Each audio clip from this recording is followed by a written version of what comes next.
Pekanbaru merupakan salah satu kota yang ada di Provinsi Riau dan merupakan ibu kota di Provinsi Riau. Pekanbaru yang kental dengan budaya Melayunya, juga berbagai macam suku, bangsa, dan kebiasaan masyarakat yang ada di Pekanbaru. Pekanbaru juga memiliki berbagai lingkungan sekitar seperti perairan dan daratan. Nah, di perairan itu sendiri, sebagian besar masyarakat juga cari mata pencariannya melalui perairan seperti nelayan, memancing, dan sebagainya. Berbicara soal perairan, salah satu faktor lingkungan juga berpengaruh nih dalam kesehatan masyarakat di sekitar. Salah satunya bagaimana cara menjaga kebersihan menstruasi. Nah, bagi seorang perempuan, menjaga menstruasi itu sangat penting supaya tidak menyebarkan penyakit dan meningkatkan kesehatan diri. Salah satu aspek pentingnya yaitu menjaga di lingkungan sekitar. Nah, maka dari itu, sebelum kita masuk nih mengenai apa itu menstruasi, bagaimana pencegahannya, dan lain sebagainya, akan dijelaskan di dalam video ini. Maka dari itu, let's go! Menstrual hygiene management adalah cara menjaga kebersihan tubuh dan organ reproduksi pada saat menstruasi dan haid. Apabila tidak terjaga dengan baik, kebersihannya akan menyebabkan infeksi, bakteri, dan kuman yang dapat menyebabkan jadi masalah pada kesehatan organ reproduksi.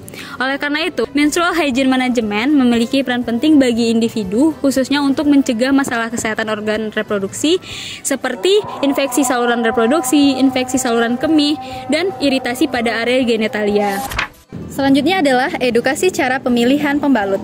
Nah, yang pertama, kita sesuaikan dengan pemilihan sesuai kebutuhan dan keinginan kita. Yang pertama adalah pembalut. Nah, pembalut dapat kita gunakan sekali pakai, yaitu dalam jangka waktu 2 hingga 6 jam sekali. Untuk kekurangannya, yang pertama itu sulit terurai. Yang kedua adalah pembalut kain. Nah, untuk pembalut kain, kelebihannya ialah mudah didapatkan, lalu untuk dalam pencuciannya harus dilakukan dengan bersih. Lalu yang ketiga ada tampon. Nah, untuk tampon ini dapat mengakibatkan iritasi jika penggunaannya tidak sesuai dengan yang disarankan.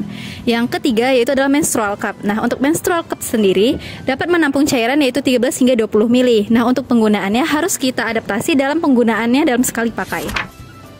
Cara agar tetap bersih selama menstruasi. Yang pertama, cucilah tangan sebelum dan sesudah mengganti pembalut, baik itu pembalut kain, pembalut cup, atau jenis pembalut lainnya. Kemudian, gunakanlah pakaian dalam yang bersih, terutama jika pakaian dalam itu sudah terkena noda, maka gantilah.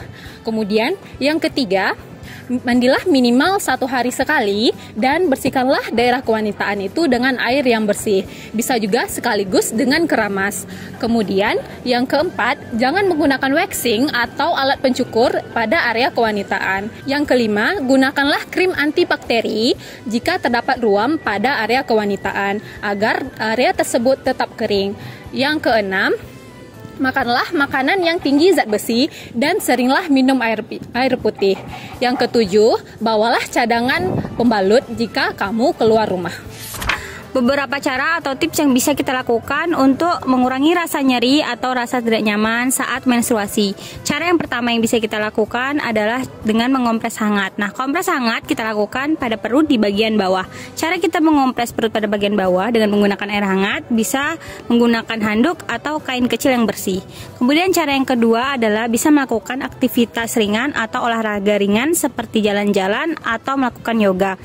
Olahraga ini kita lakukan untuk meningkatkan sirkulasi darah yang akan meringankan rasa nyeri yang dirasakan saat menstruasi. Cara yang ketiga adalah dengan memperbanyak minum air putih. Dengan kita banyak minum air putih, hal ini akan menghindari kita dari dehidrasi ataupun rasa kembung.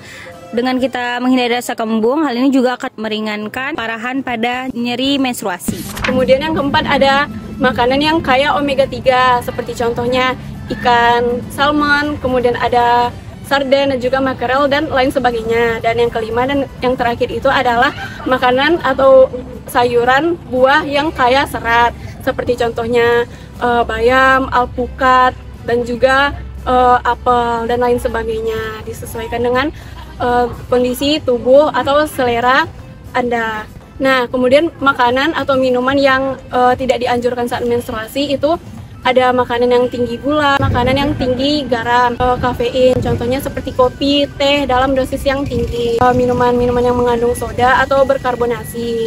Dan yang terakhir itu minuman yang beralkohol. Fakta dan mitos pada saat menstruasi, yang pertama tidak boleh keramas, yang kedua tidak boleh memotong kuku dan juga berteman dengan laki-laki, yang ketiga tidak boleh minum minuman dingin, yang keempat tidak boleh mengkonsumsi ikan dan daging, yang kelima mengonsumsi soda dapat melancarkan haid, yang terakhir yaitu memakai pembalut biasa dapat menyebabkan kemandulan.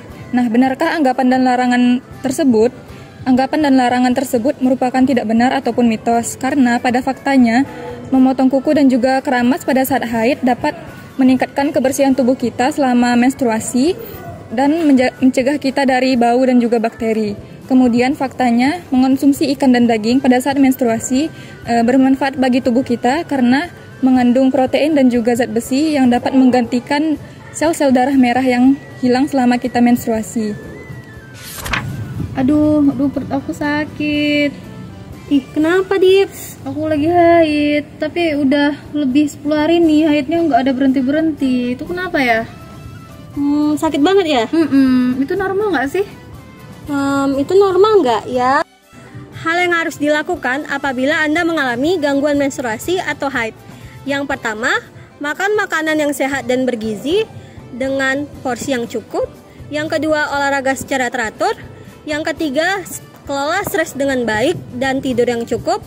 Dan yang keempat, apabila Anda mengalami postur tubuh yang obesitas, segera lakukan diet. Dan apabila Anda mengalami menstruasi secara berturut-turut, tidak teratur, 3 bulan berturut-turut, dan merasa nyeri haid yang hebat saat periode menstruasi, segera lakukan konsultasi dengan tenaga medis untuk mengetahui penyebabnya.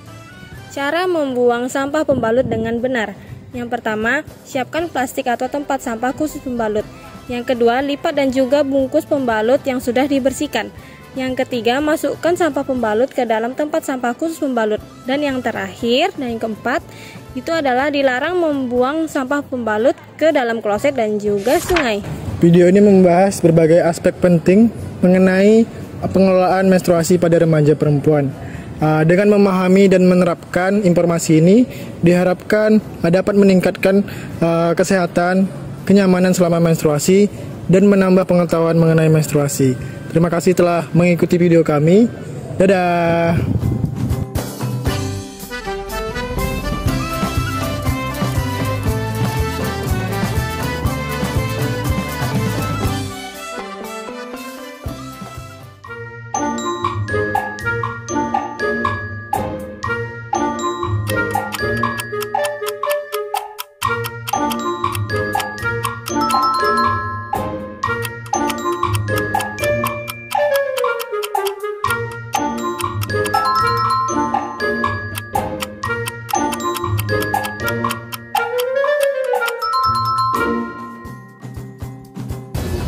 Lang.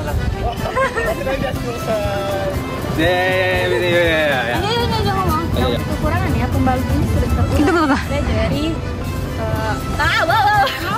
nggak bisa banyak AA-nya.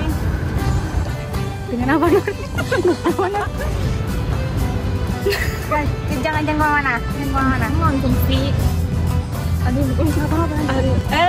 Tunggu. Yang terakhir, bila Anda mengalami jangan semua ke ini.